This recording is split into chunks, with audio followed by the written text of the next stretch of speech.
is from Courtney Bliss. She's an adjunct faculty member at Imperial College, and she's also finishing her degree in American Cultural Studies at Bowling Green. And she'll be speaking on Rap is Revolution, Revolution is Rap, how Hamilton brings together then and now through hip hop.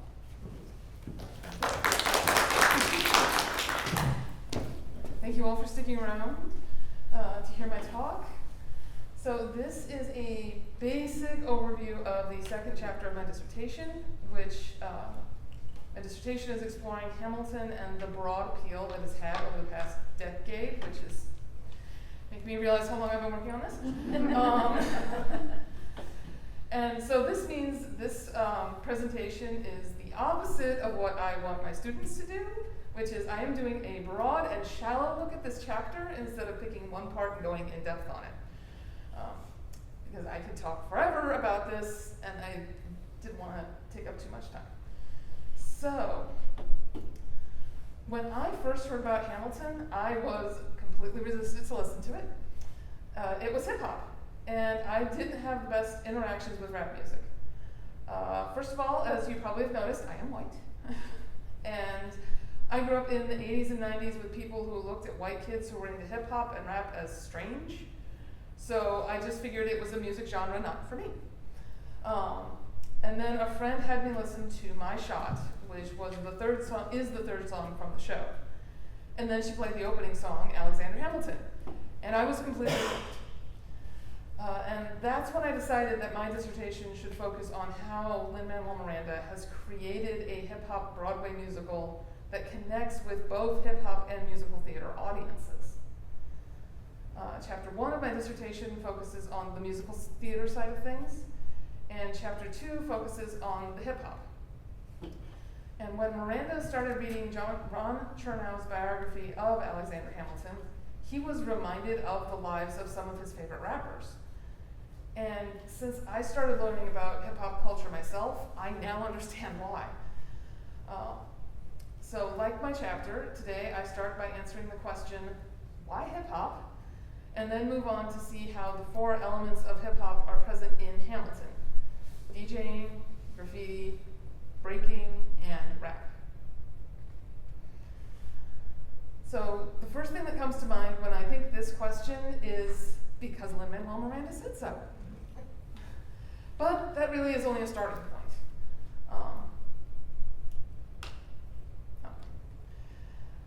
And I've come to realize that it is a great starting point. It's led me to really consider why Miranda connected the life of this almost forgotten founding father to a culture and music that didn't start until around 175 years after his death. The more I read about hip-hop culture and rap music, and also while I was reading Chernow's biography myself, I could see the connections between the American Revolution and the revolution that is hip-hop. And I now understand how Miranda heard hip-hop in Hamilton's life. So Nadeska Alexis sat down with Miranda and Chance the Rapper to talk about their work in 2016. Alexis pointed out that Hamilton himself lived the archetypal hip-hop story, building from the ground up and dismissing failure as an option, obstacles be damned. Miranda later stated in the article, "That's what made me see Hamilton as a hip-hop artist. With every opportunity, he just took it. He didn't hesitate, and it didn't matter if other people disagreed with him." Or, as Miranda puts it repeatedly in the show, Hamilton did not throw away his shot. Hip-hop culture was born from a population being oppressed and denied equal rights to those oppressing them, and that population deciding that they could no longer suffer in silence. Hip-hop gives those people a way to express those feelings and experiences in ways that can reach those doing the oppressing. To me, that sounds an awful lot like what happened in the colonies to start the American Revolution. Now, yes, the reasons for the oppressions are very, very different. Those who are part of hip-hop culture, especially in the early decades, are suffering oppression due to race and the way that class and race are intertwined heavily here in the US. And this is a very important difference to acknowledge. But I do find it interesting that once race is taken out of the description, a very large thing to take out of the description, It does sound remarkably like the colonists here in America. So, of the four elements, DJing, graffiti writing, and breaking all kind of developed at the same time, working together and supporting each other. They are also the three elements that are less prominent in the production than rap, but they are there. So I start with DJing because that's where this whole thing started. Miranda is the DJ in this scenario. DJs are not something exclusive to hip hop. Disc jockeys have been curators at radio stations for decades before hip hop got its start. During the 60s, DJs started to expand into working in disco clubs, focusing on keeping the music going for the crowd by switching from one song to the next without a break. And this kept the energy and the dancing going. But disco clubs were aimed at middle-class people over 18, something those under 18 in neighborhoods like the South Bronx were uninterested in going to. So DJ techniques started to be used at parties that aimed at a younger crowd. Africa Bambaataa, Kool Herc, and Grandmaster Flash are known as the founding fathers of hip-hop for their pioneering DJ techniques, including mixing songs and setups. And they would use the breakdown parts of songs, those points that feature the guitar and drum solos, which kept the dancing, specifically breakdancing, going. For these DJs, the important part was bringing together the music, not necessarily the words in the song. And this is why I see Miranda as the DJ for Hamilton. Miranda wrote both the lyrics and composed the score for Hamilton. And in doing so, he acted as a DJ, bringing together a number of existing genres and oral references to convey the mood that he wants to convey throughout the show. Miranda uses the combination of a string quartet and a rock band to provide the music for the majority of the production. But he does bring in samples a few times when nothing else will work, like there's a trumpet sample in The Room Where It Happens. Miranda prefers to use people to make the music and samples whenever possible.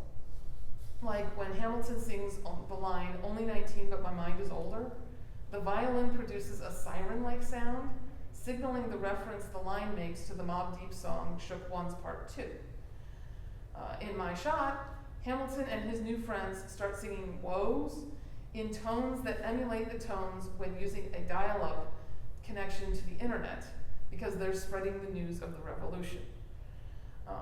There's a long list of other references to rap, theater, and popular culture throughout the show, both consciously and not, which I feel reflects positively on Miranda's skill as a DJ. So graffiti writing got its start in the 1960s in Philadelphia as a way for the youth of the city to deal with the urban decay that was surrounding them. And writers leave their mark in public places that are highly visible to as many people as possible. And because of the high visibility that they would gain by tagging it, public transportation, like subway trains and buses, became prominent targets for graffiti. During the decade, graffiti subculture spread to New York City because of the increasing urban decay and desire to find a safer alternative to gang involvement.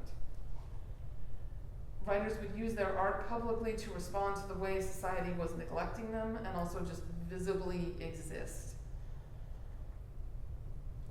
So I see Miranda also as the graffiti artist, leaving his permanent mark on musical theater with Hamilton.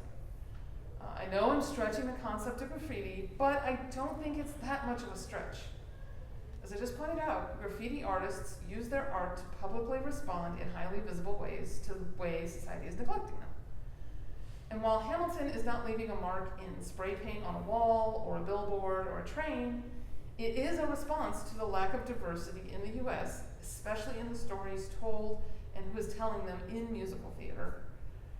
It's leaving a legacy that is forever changing Broadway, expanding it and making a whole lot more people feel welcome, included, and represented. Breakdancing is the third of the original elements of hip hop. So DJs would hold the party, graffiti artists would make the flyers and art for the party, And people would come to the party to listen to music, see any art displayed, and enjoy the breakdancing. Whether they were a b-boy or b-girl doing the dancing themselves, or simply watching and appreciating the moves, breakdancing was something everyone could enjoy. So putting it simply, breakdancing uses the entire body. Breakers use moves inspired by athletes, martial artists, comic books, and their own feelings to move to the beat laid down by the DJ and battle each other to win the approval of the crowd. Like DJing, they are taking existing things and bringing them together in new ways, giving audiences something familiar but in a new context. Breakdancing also became a way to settle arguments without getting physically violent with each other, and so things could be settled on the dance floor instead of with fists or weapons. So you have a problem with someone, you take it to the dance floor, and the winner, wins the argument. In Hamilton, choreographer Andy Blankenbuehler creates a visual vocabulary for the show, adding that layer of meaning and communication to the production. I talk about the choreography of the show from a theater perspective in chapter 1, but now I want to shift to looking at it from this perspective of hip hop. Blankenbuehler, like many choreographers and breakdancers, draws on the works of other choreographers in his work, including Bob Fosse and Jerome Robbins, but where he channels breaking is in creating that visual vocabulary. In a video for the Wall Street Journal, Blankenbuehler talks about creating the choreography for My Shot, which is the big I Want song of the show. The lines, "Just like my country, I'm young, scrappy, and hungry, and I'm not throwing away my shot," really leapt out to him, and he put a lot of breaking into those moments.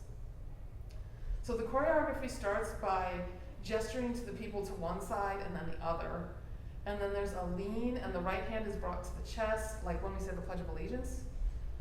On Scrappy, it's like flicking toward the ground, and then they lean back into a stance like they're ready to throw a punch, which goes into a roundhouse punch. In the pause between the words in My Shot, it's as if they're plucking a bullet out of the air and throwing it to the ground. And that's just one moment in the show, but you can see all of that in the movements. This step happens much faster in the show, though.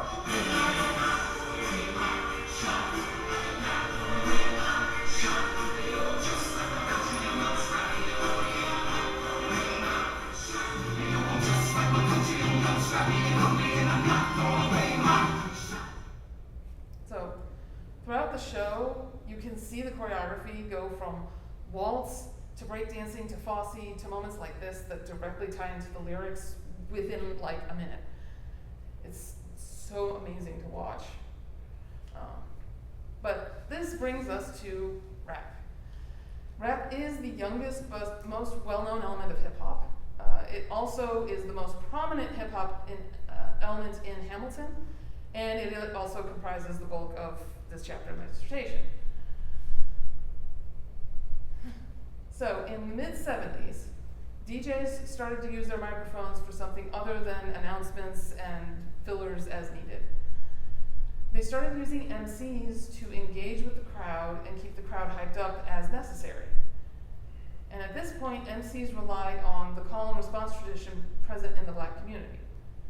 Eventually, they started to create stories to tell in time with the beats laid down by the DJs. They would talk about the audience and keep the energy up. It was a way to express what they felt about what was going on in the world around them to an audience who understood what they were talking about. And that last part is what spoke to Miranda as he read about the orphaned immigrant founding father. Rap became a way for Blacks and Latinas living in areas that better resembled developing countries than the developed country they live in. By the 1970s, the South Bronx was one of these areas. It went from being part of a highly prosperous borough to resembling a war zone in 20 years.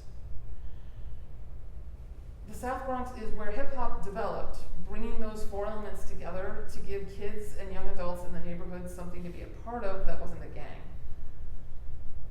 Soon, rap became the way to express their frustrations with the way police would treat them when they bothered to show up, the violence, disease, addiction, and teenage pregnancy that was surrounding them, and the apparent lack of care from those in power about all of this. As Jack Vertil puts it in The Secret Life of the American Musical, quote, "The best of rap wants to urgently communicate something bigger, a personal and political creed and a contextualized view of the world as it really is. As a key component of the hip-hop life, it is always on the attack, trying to change things and call things by their right name," end quote. I mean, sound familiar? Hamilton and his cohort were doing much of the same things in their writings, especially when writing and speaking out against the injustices the colonists were experiencing at the hands of King George III. And another connection I see between history and rap is the way rappers interact with each other through their songs. Hamilton and Jefferson are the main examples in the show, but they aren't the only founding fathers or prominent men of the time who had disagreements with each other. And it wasn't uncommon for these men to take their arguments to print under pseudonyms. And while rappers tend to take on names to perform as, it doesn't really give them the same level of anonymity as Hamilton and Jefferson. But disagreements with other rappers do have a tendency to make their way into their songs, as we all saw in the Super Bowl this year. Like breakdancing, this has roots in working out arguments without resorting to violence. Sometimes this happens through exchanging songs, sometimes through face-to-face rap battles, like the cabinet battles at Hamilton. But as we see in both rap and Hamilton's life, things didn't always stay in words. One last reason I want to address today for using rap to tell the story of Alexander Hamilton is its density. Rap is a dense genre, packing a lot of information into less time, especially when it comes to musical theater. In her article for 538, Leah Labresco was inspired by a statement from Miranda in an interview that Hamilton, quote, would have to be 12 hours long because the amount of words on the bars when you're writing a typical song, end quote. So she compared the pacing of Hamilton to a variety of other musicals. As you can see here in the chart from that article, Hamilton comes in at a rate of 144 words per minute, while Pirates of Penzance, which is known for its use of patter, which can be likened to rap by those who are unfamiliar with hip-hop, comes in at 58. If Hamilton were to be sung at that pace, it would take almost 6 hours compared to the almost 2.5 hours the cast album currently sits at. Ultimately, hip-hop is a culture that is about empowering the community, battling for equality that is denied by those in power who are distant and controlling. The American Revolution came about because the colonists were English citizens without the full rights and privileges and were fed up with being treated as less than by the people who were governing them from afar. Hip-hop, even today, gives blacks and Latinas in the US a place where they can voice their frustrations and with discrimination and oppression and feel that they will be heard. Hip-hop's ability to give oppressed people a voice has spread beyond black and Latina communities to people around the world who use it for the same reason. Hip-hop is about giving the community a voice in a world that wants to ignore them. Today, this spirit of revolution and resistance is even more important than when Hamilton debuted 10 years ago. We currently have an administration that is distant from the people they're governing, and like before and during the revolution, the American people are having to rise up and make their disagreement with how the government is treating them known loudly. This photo is from the recent protests that were held last weekend. Specifically, this is from the protest in Columbus, Ohio, where I live, and I didn't notice until I added to the slide that, there we go. This poster here is a Hamilton reference. I did not choose this, it's a lucky catch, but this is a line that I have seen used in many protests since the show debuted. I wish I could find it. At one point I found a great picture of a protest where someone was holding that up and like the way the camera angled it was like a shot from like Hero Up of Carrie Fisher's face just staring in the camera. I'm like, those are two separate posters, but that just works so well. its use in protest is something I'm going to be addressing later in my dissertation in a different chapter. So I intentionally made this a little briefer to hopefully, engage in discussion, questions, comments. Please bring up something you think I might not have thought of, because it might be something, and I'm very, very happy to talk about this in case that wasn't clear at this point. So, thank you.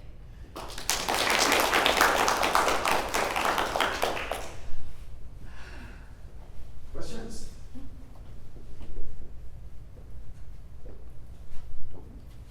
You talked about some of the urban decay that inspired graffiti and some of the failings of infrastructure. I wanted to know if you had any thoughts on that idea applied to the set design for Hamilton, because it's very bare, it's just like bare beams, and I know that probably the logical reason for that is so that they can make it versatile, make it look like a lot of spaces, but do you think there could be anything there on that front? I never thought about that. I think that might be one of those unconscious decisions. Because I know they've said in designing the set,